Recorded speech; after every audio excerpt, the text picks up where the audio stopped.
Halo, halo, halo! Dapat gwapa, no? Ano na po kay chika?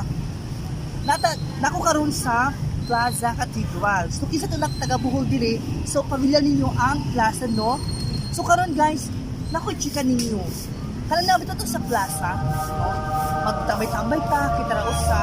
Kay tungod naiuban nga mag-inusarap, ay mag-inusarap sila mga problema, silang trabaho, kay stress na sila, no? So, kani ang plaza, sumaw ni ang plaza sa Buhan. So, ano siya Cathedral Plaza, no? So, makita ninyo guys, diri sa plaza, makanahon na dyan kasi mga problema, no? Ari ka maka-solve sa mga problema, kung makanahon na ka, no? Kung sa itong makarelate, ano siya.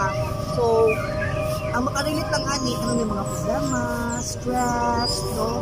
Kay, sa kadagan sa atong problema, sa natin mga inuon natin mga barkada, so ang barkada moral na sila kalipay ra na siya.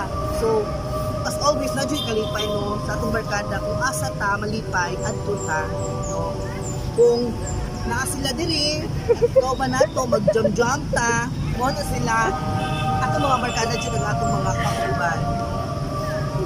But in fact dahil mag-inusara ta, siyempre natin mga problema, diba? So, mo ni siya ang plaza. So, maura to. Bye!